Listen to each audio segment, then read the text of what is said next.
ഖജനാവ് അതിൽ നിന്ന് പണമെടുത്ത് സമ്പത്തിന്റെ നീതിപൂർവമായ വിതരണം നടത്തി സാധാരണക്കാരെയും പാർശ്വവൽക്കരിക്കപ്പെട്ടവരെയും ചേർത്ത് നിർത്തുക എന്നുള്ള വിശാലമായ ലക്ഷ്യം ഉൾക്കൊണ്ടുകൊണ്ടിട്ടുള്ള ഒരു ബജറ്റാണ് ഇന്നിവിടെ അവതരിപ്പിക്കാൻ കഴിഞ്ഞതിൽ എനിക്ക് വളരെയധികം അഭിമാനമുണ്ട്. നമുക്കറിയാം, നമ്മുടെ ജനസംഖ്യയിൽ വലിയ മാറ്റങ്ങൾ ഉണ്ടാവുകയാണ്. ഇതുവരെ കേരളത്തിൽ ഒരു പഠനവും നടത്തിയിട്ടില്ല. നമ്മുടെ ഡെമോഗ്രാഫിക് ഡിവിഡൻഡ് എന്ന് പറയുന്ന യുവത്വം, അവരുടെ നമ്പർ കുറയുകയാണ്. ഉള്ളവര് വിദേശ രാജ്യങ്ങളിലേക്കും മറ്റ് സ്ഥലങ്ങളിലേക്കും പോവുകയാണ്. ആ പോപ്പുലേഷൻ ചെറുതാവുകയാണ്. മറിച്ച് പ്രായം, നമുക്കിവിടെ ആയുർദൈർഘ്യമുള്ള ഒരു സംസ്ഥാനമാണ്. പ്രായമുള്ളവരുടെ നമ്പർ കൂടി വരികയും ചെയ്യുന്ന അസാധാരണമായ ഒരു ജനസംഖ്യാ മാറ്റം, ഡെമോഗ്രാഫിക് ചേഞ്ച് കേരളത്തിൽ ഉണ്ടായിട്ടുണ്ട്. അതിനെക്കുറിച്ച് കൂടി വിശദമായ പഠനം, ഇനിയും വിശദമായ പഠനം ആവശ്യമുണ്ട്. പ്രാഥമികമായ പഠനം നടത്തിയിട്ടാണ് അവരെ സംരക്ഷിക്കാനും യുവത്വത്തെ കേരളത്തിൽ നിർത്താനും അവർക്ക് ആവശ്യമായ ഉന്നത വിദ്യാഭ്യാസം, പ്രൊഫഷണലായ അന്താരാഷ്ട്ര നിലവാരമുള്ള വിദ്യാഭ്യാസം കേരളത്തിൽ കൊടുത്ത് അവർക്കിവിടെ തൊഴിലവസരങ്ങൾ ഉണ്ടാക്കി കേരളത്തെ മുന്നോട്ട് നയിക്കാൻ പോകുന്നു. ആ തൊഴിലവസരങ്ങൾ ഉണ്ടാവുകയും നിക്ഷേപങ്ങൾ ഉണ്ടാവുകയും ചെയ്യുമ്പോൾ കേരളത്തിന് അത്ഭുതകരമായ മാറ്റം ഈ സംസ്ഥാനത്തിന് ഉണ്ടാകുമെന്ന് തന്നെയാണ് ഞങ്ങളുടെ പ്രതീക്ഷ. ഞങ്ങൾ മുന്നോട്ട് വെച്ച മിഷൻ സമുദ്ര, ഞാൻ നേരത്തെ സൂചിപ്പിച്ചിട്ടുണ്ട്, പുതിയുഗ യാത്രയിൽ അത് കേരളത്തെ മൊത്തമായി കേരളത്തെ ഒരു തുറമുഖ നഗരമാക്കി മാറ്റാനുള്ള സ്വപ്ന പദ്ധതിയാണ്. അത് നടപ്പാക്കാൻ കഴിയുമെന്നുള്ള തികഞ്ഞ ആത്മവിശ്വാസമുണ്ട്. ദക്ഷിണേഷ്യയിലെ ഏറ്റവും മികച്ച ഏവിയേഷൻ ഹബ്ബാക്കി ചെറിയ സ്ഥലത്ത് 4 അന്താരാഷ്ട്ര വിമാനത്താവളങ്ങളുള്ള കേരളത്തെ മാറ്റാൻ പറ്റും. അതിനായിട്ടുള്ള പദ്ധതികൾ അവതരിപ്പിച്ചിട്ടുണ്ട്. ചെറുകിട, ഇടത്തരം, സൂക്ഷ്മ വ്യവസായ സംരംഭങ്ങളെ പ്രോത്സാഹിപ്പിക്കാൻ, സ്റ്റാർട്ടപ്പുകളെ പ്രോത്സാഹിപ്പിക്കാനുള്ള വലിയ പദ്ധതികൾ ഇവിടെ മുന്നോട്ട് വയ്ക്കുന്നുണ്ട്.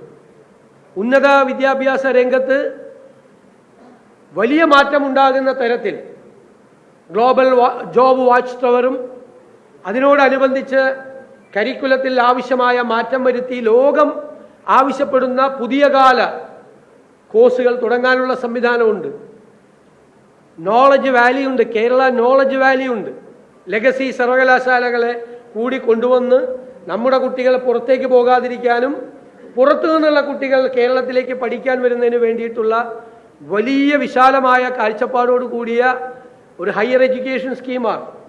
ആരോഗ്യകാര്യത്തിൽ കേരളത്തെ തിരിച്ചു കൊണ്ടുവരാൻ, ആരോഗ്യകാര്യത്തിൽ കേരളത്തെ മറ്റുള്ള സ്ഥലങ്ങളിൽ നിന്ന് പോലും ചികിത്സയ്ക്കായി ആളുകൾ എത്തുന്ന ഒരു സ്ഥലമാക്കി മാറ്റാനുള്ള കാര്യങ്ങളുണ്ട്. ഉന്നത വിദ്യാഭ്യാസ രംഗത്തും പൊതുരംഗത്തും ഗവേഷണത്തിന് ഏറ്റവും കൂടുതൽ പ്രാധാന്യം കൊടുക്കുന്ന ഒരു സംസ്ഥാനമാക്കി കേരളം മാറണം. പുറത്തു നിന്നുള്ള വിദ്യാർത്ഥികൾ വരണം, ചികിത്സയ്ക്കായി ഇവിടെ ആളുകൾ എത്തണം തുടങ്ങിയ വലിയ പരിപാടികളാണ് ചെയ്തിരിക്കുന്നത്. സർക്കാരിന് മേലുള്ള ബാധ്യത കിഫ്ബിയും സോഷ്യൽ സെക്യൂരിറ്റി കമ്പനിയുടെയും ഉൾപ്പെടെ 87,012 കോടി രൂപ നിലനിൽക്കുമ്പോഴാണ് ഇത്തരം വലിയ പദ്ധതികൾക്ക് നമുക്ക് തുടക്കമിടാൻ കഴിയുന്നത് എന്നത് വളരെ പ്രത്യേകത നിറഞ്ഞതാണ്. തിരുവനന്തപുരം, കൊല്ലം, ആലപ്പുഴ ജില്ലകളെ സംയോജിപ്പിച്ചുകൊണ്ടുള്ള സദേൺ കേരള ഇക്കണോമിക് കോറിഡോർ അത്ഭുതകരമായ മാറ്റങ്ങൾക്ക് വഴിതെളിക്കും.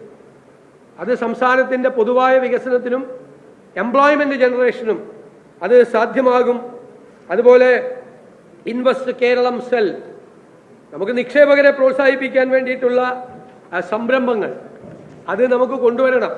അതിനാവശ്യമായ കൃത്യമായ ഫോളോ അപ്പ് ഉണ്ടാവും. ആരിവിടെ ഇൻവെസ്റ്റ് ചെയ്യാൻ വന്നാലും നമുക്ക് അനുയോജ്യമായ ഇൻവെസ്റ്റ്മെന്റ് ആണ് എങ്കിൽ അതിവിടെ നടത്താൻ വേണ്ടിയിട്ടുള്ള എല്ലാ സൗകര്യങ്ങളും അവർക്ക് നമ്മൾ ചെയ്തു കൊടുക്കും. വൺ കേരള കരുതൽ മിഷൻ എന്നത്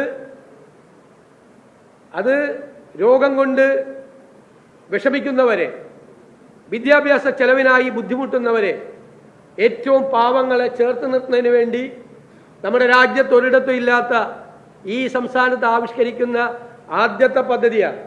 വലിയ തുക അതിനകത്ത് കോർപ്പസായി ഉണ്ടാക്കിക്കൊണ്ട് വലിയ തുക അടിസ്ഥാനപരമായി ഗവൺമെന്റിനില്ല ചിലവ്, ഗവൺമെന്റിനുള്ള ചെലവുകൾ ഭരണപരമായ ചെലവുകൾ മാത്രമാണ്. ആര് പണം തന്നാലും ആ പണത്തിൽ നിന്ന് 1 രൂപ ഭരണ ചെലവുകൾക്കായി എടുക്കാതെ കാരുണ്യ പ്രവർത്തികൾക്ക് മാത്രം പണം ചെലവഴിക്കുന്ന ഏറ്റവും സുതാര്യമായ ഒരു സംവിധാനമാണ് ഈ വൺ കേരള കരുതൽ മിഷൻ എന്ന് പറയുന്ന പദ്ധതി. CSR ഫണ്ടും വ്യക്തികളുടെ ഫണ്ടും എല്ലാം ഉപയോഗിച്ചുകൊണ്ട് ഇന്ത്യയിൽ ആദ്യമായി മാതൃകാപരമായി ആളുകളെ ചേർത്ത് നിർത്താൻ, അവരെ സഹായിക്കാൻ, സർജറികൾ നടത്താൻ, അപൂർവ രോഗമുള്ള കുഞ്ഞുങ്ങളെ സഹായിക്കാൻ ഒക്കെ വേണ്ടിയിട്ടുള്ള വലിയ കാഴ്ചപ്പാടോടുകൂടിയ പദ്ധതിയാണ്. സ്പേസ് ഇക്കോണമി, കേരളത്തിൻ്റെ സാധ്യതകളെ നമ്മൾ നോക്കിയാൽ ISROയുടെ ആസ്ഥാനമാണ് തിരുവനന്തപുരം. ഇപ്പോൾ സ്പേസ് ഇക്കോണമി വലിയ ഒരു സാധ്യതയുള്ള ഏരിയയായി മാറിയിട്ടുണ്ട്. സ്വകാര്യ സാറ്റലൈറ്റുകൾ വരെ വിക്ഷേപണം നടത്തുന്ന ഒരു സ്ഥലത്ത്, ISROയുടെ പ്രധാന കേന്ദ്രമുള്ള ഒരു സ്ഥലത്ത് സ്വകാര്യ നിക്ഷേപങ്ങൾ കൂടി പ്രോത്സാഹിപ്പിച്ചുകൊണ്ടുള്ള ഒരു സ്പേസ് ഇക്കോണമി ഡെവലപ്പ് ചെയ്തു വരും.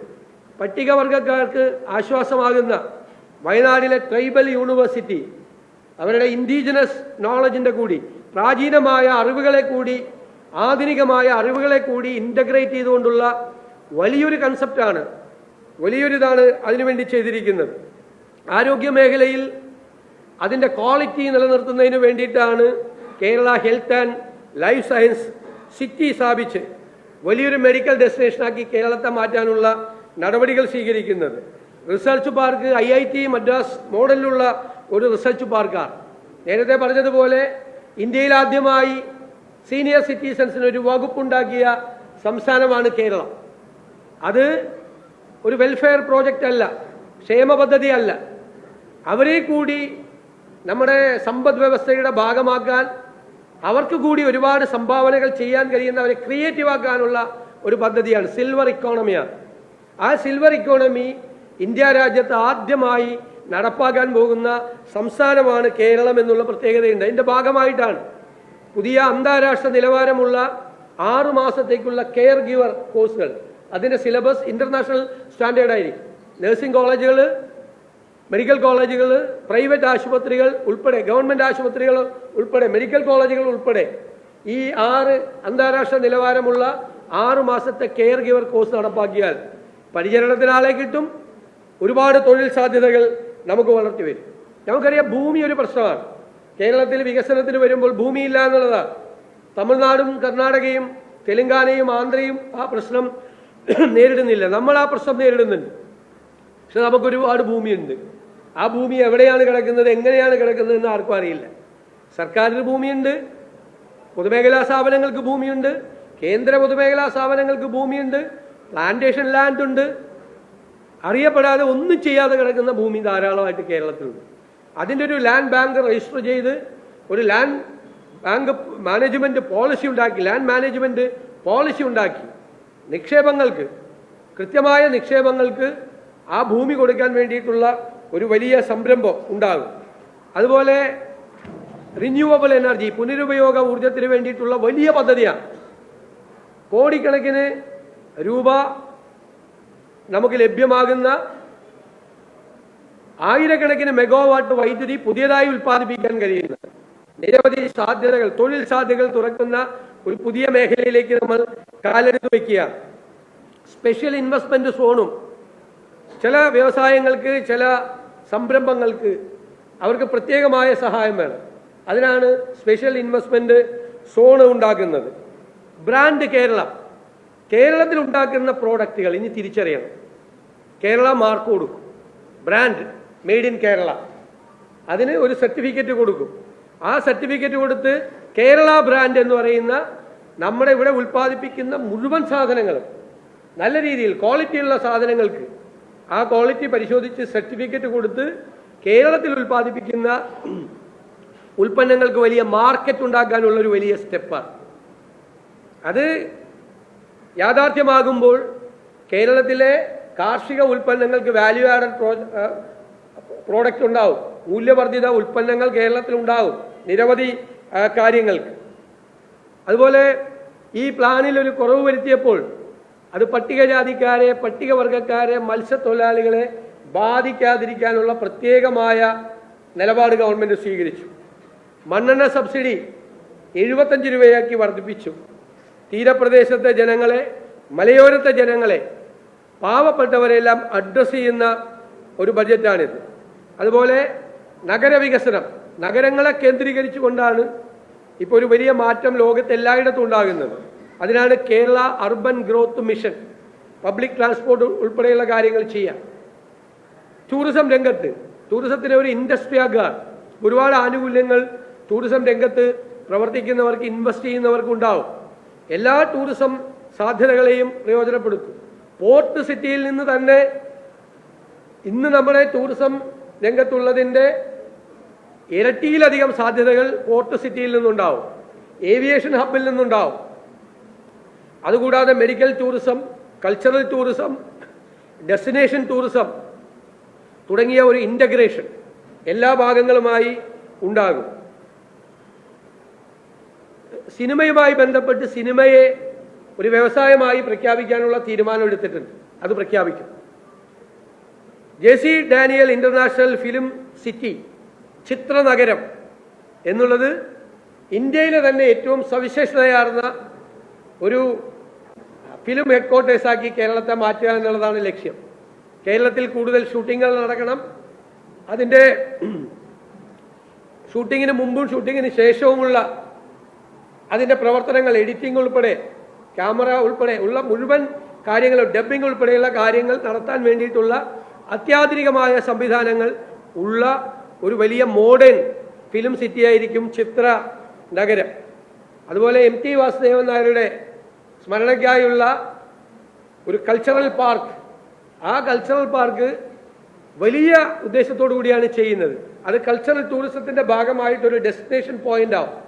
കേരളത്തിലെ തനത് കലാരൂപങ്ങൾ, നാടകം, സിനിമ, ഡോക്യുമെൻ്ററി, ജെൻസി ഫിലിംസ്, എല്ലാ കാര്യങ്ങൾക്കും, എല്ലാ കലാകാരന്മാർക്കും അവർക്കുള്ള വരുമാനമുണ്ടാക്കുന്നതിനും പരിപാടികൾ അവതരിപ്പിക്കുന്നതിനും ആർട്ട് ഗാലറികൾ ഉൾപ്പെടെയുള്ള ഒരുപാട് സംവിധാനങ്ങളുള്ള വലിയൊരു കൾച്ചറൽ പാർക്കായി അതിനെ മാറ്റും. ജോൺസൺ മാസ്റ്ററുടെ പേരിലും ഗസൽ സംഗീതജ്ഞനായ ഉമ്പായിയുടെ പേരിലും 2 മ്യൂസിക് അക്കാഡമികൾ നമ്മൾ പ്രഖ്യാപിച്ചിട്ടുണ്ട്. ഗ്യാരണ്ടിയിൽ പ്രഖ്യാപിച്ച 2 കാര്യങ്ങൾ നടത്തി.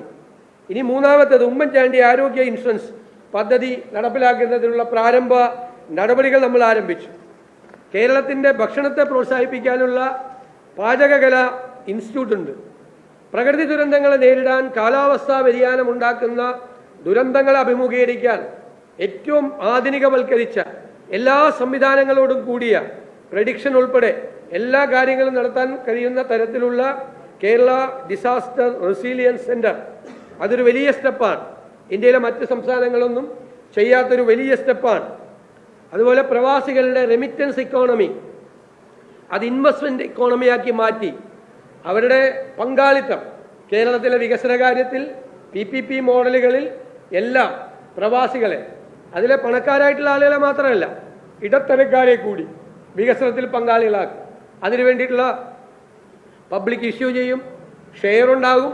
അവർ തിരിച്ചു മടങ്ങി വരുമ്പോൾ അവർക്കൊന്നുമില്ല എന്നുള്ളൊരവസ്ഥയുണ്ടാകാൻ പാടില്ല. അതേ അവസരം സംസ്ഥാനത്തിൻ്റെ സമ്പദ് വ്യവസ്ഥയെ കെട്ടിപ്പടുക്കാൻ വലിയൊരു പങ്ക് പ്രവാസികൾക്ക് വഹിക്കാൻ കഴിയും. തിരുവനന്തപുരം, കോഴിക്കോട് ലൈറ്റ് മെട്രോ പദ്ധതിയും അതുപോലെയുള്ള പദ്ധതിയാണ്. നമ്മൾ തദ്ദേശ സ്വയംഭരണ സ്ഥാപനങ്ങൾക്കുള്ള വികസന ഫണ്ട് 28.5% ഉയർത്തി. റബ്ബറിൻ്റെ താങ്ങുവില 200-ൽ നിന്നും 250 പാലിൻ്റെ ഉൽപ്പാദനം 1 കോടി ലിറ്ററായി വർദ്ധിപ്പിക്കാനുള്ള പദ്ധതികൾ ഉൾപ്പെടെ ഉണ്ട്. പട്ടയ പ്രശ്നങ്ങൾ പരിഹരിക്കാനുള്ള നടപടി, ഭൂമി പ്രശ്നങ്ങൾ പരിഹരിക്കാനുള്ള നടപടി, ഹ്യൂമൻ ആനിമൽ കോൺഫ്ലിക്റ്റ്, മനുഷ്യ വന്യജീവി സംഘർഷം കുറയ്ക്കുന്നതിന് വേണ്ടിയിട്ടുള്ള ആധുനികമായ സങ്കേതങ്ങൾ, മൾട്ടി ക്രോപ്സ്, മലയോര മേഖലയിലെ തളർന്നു കിടക്കുന്ന കാർഷിക മേഖലയെ പുനരുദ്ധരിപ്പിക്കാൻ ഉണ്ടാവും. ഭൂനിയമങ്ങൾ ആ കാലത്ത് വന്നപ്പോൾ അത് വളരെ നല്ല പ്രോഗ്രസീവായിട്ടുള്ള ഭൂനിയമങ്ങളാണ്. പക്ഷേ പല ഭൂനിയമങ്ങളും ഔട്ട്ഡേറ്റഡ് ആണ്, കാലഹരണപ്പെട്ടതാണ്, പല കാര്യങ്ങൾക്കും തടസ്സം നിൽക്കുന്നതാണ്. അതുകൊണ്ടൊരു ഭൂപരിഷ്കരണം 2 എന്നുള്ള രീതിയിൽ ഭൂനിയമങ്ങളിൽ ആവശ്യമായ മാറ്റങ്ങൾ വരുത്തും, ഒരു സംശയമില്ല. പിന്നെ കാസർഗോഡ്, വയനാട്, ഇടുക്കി 3 ജില്ലകൾ, പിന്നോക്കം നിൽക്കുന്ന ജില്ലകൾക്ക് പ്രത്യേകമായ സംവിധാനം ഉണ്ടാവും. ആ പാക്കേജ് ഊർജിതമായി നടപ്പിലാക്കും. വിലങ്ങാട് പാക്കേജ് ഉണ്ടാകും. സഹകരണ സംഘങ്ങൾ തകർന്നു പോകുന്നത് തടയാൻ നിക്ഷേപ ഗ്യാരണ്ടി ഉറപ്പുവറ്റും. കശുവണ്ടി, കയർ, കൈത്തറി അടക്കമുള്ള നമ്മുടെ പരമ്പരാഗത വ്യവസായ മേഖലയെ താങ്ങി നിർത്താൻ ഇൻകം സപ്പോർട്ട് സ്കീം ഉണ്ടാവും. അങ്ങനെ നിരവധി തോട്ടം മേഖലയിൽ ടൂറിസത്തിനും മൾട്ടി ക്രോപ്സിനും പ്രാധാന്യം കൊടുക്കും. ധാരാളം അതുപോലത്തെ സംവിധാനങ്ങൾ, ഭാവിയെ മാറ്റിമറിക്കാൻ കഴിയുന്ന നിരവധി സംവിധാനങ്ങളാണ് ഇതിനകത്ത് ഏർപ്പെടുത്തിയിരിക്കുന്നത്. ഞാൻ ബജറ്റ് പ്രസംഗം വിശദമായി വായിച്ചതുകൊണ്ട് എല്ലാ കാര്യങ്ങളും വീണ്ടും ആവർത്തിക്കുന്നില്ല. ഒരുപാട് കാര്യങ്ങൾ ബജറ്റിലുണ്ട്. അതിൻ്റെ ഒരു പെർഫോമൻസ്, ആ ബജറ്റിൽ നിർദ്ദേശിച്ചിരിക്കുന്ന കാര്യങ്ങൾ വളരെ സമയബന്ധിതമായി വളരെ ഭംഗിയായി തീർക്കാൻ വേണ്ടിയിട്ടുള്ളൊരു മെക്കാനിസം കൂടി ഉണ്ടാകും. കൃത്യമായ പെർഫോമൻസ് ഓഡിറ്റിംഗ് ഉണ്ടാവും. ഓരോ ക്വാർട്ടറുകളിലും ബജറ്റിൽ പ്രഖ്യാപിച്ചിരിക്കുന്ന പദ്ധതികളുടെ പുരോഗതിയെ വിലയിരുത്താൻ വേണ്ടിയിട്ടുള്ള ആധുനികമായ സംവിധാനങ്ങളുടെ പിൻബലത്തോടു കൂടിയ പുതിയ ഫോളോ അപ്പ് ഉണ്ടാവും. പ്രോജക്റ്റ് ഇംപ്ലിമെൻറ്റേഷൻ, അതിനാണ് നമ്മുടെ ബജറ്റിൽ നിന്നും ഏറ്റവും വലിയ ലീക്കേജ് ഉണ്ടാകുന്നത്. കോടിക്കണക്കിന് രൂപ, ആയിരക്കണക്കിന് കോടി രൂപ ഖജനാവിൽ നിന്ന് ചോർച്ചയുണ്ടാകുന്നത് പ്രോജക്റ്റ് ഇംപ്ലിമെൻറ്റേഷൻ നടത്തുമ്പോഴാണ്. പല പ്രോജക്റ്റുകളും സമയത്തിന് തീർക്കാതെ 2 കൊല്ലം കൊണ്ട് തീർക്കേണ്ടത് 10 കൊല്ലം കൊണ്ട് തീർത്ത് സംസ്ഥാനത്തെ ഖജനാവിന് 100 കോടി രൂപയുടെ പദ്ധതി 1000 കോടിയിൽ അവസാനിക്കുന്ന പദ്ധതിയാണ്. പ്രോജക്റ്റ് ഇംപ്ലിമെൻറ്റേഷന് ഒരു പ്രോട്ടോകോൾ ഉണ്ടാകും. ആ ഉത്തരവാദിത്തം ഏറ്റെടുക്കുന്ന ഉദ്യോഗസ്ഥർക്ക് ഒരു അക്കൗണ്ടബിലിറ്റി ഉണ്ടാകും. അതിനു വേണ്ടിയിട്ടുള്ള ഏറ്റവും മികച്ച ഒരു പ്രോജക്റ്റ് ഇംപ്ലിമെൻറ്റേഷൻ പ്രോട്ടോകോൾ കേരളത്തിൽ നടപ്പാക്കുക തന്നെ ചെയ്യും. അതുകൊണ്ട് നടപ്പാക്കാൻ കഴിയുന്ന പദ്ധതികളാണ് പ്രഖ്യാപിച്ചിട്ടുള്ളത്. നികുതിയൊന്നും വർദ്ധിപ്പിച്ച് ജനങ്ങളെ ബുദ്ധിമുട്ടിലാക്കാതെ, പ്രയാസത്തിലാക്കാതെ അവരെ ചേർത്ത് പിടിക്കുന്നതിന് വേണ്ടിയിട്ടുള്ള ഒരു ബജറ്റായി കേരളത്തെ ഭാവിയെക്കുറിച്ചൊരു പുതിയുഗ കേരളത്തെ സ്വപ്നം കണ്ടുകൊണ്ട് അത് യാഥാർത്ഥ്യമാക്കാൻ വേണ്ടിയിട്ടുള്ള ആത്മാർത്ഥം നിറഞ്ഞ ശ്രമങ്ങളാണ് ഈ ബജറ്റിൽ നടത്തിയിട്ടുള്ളത്.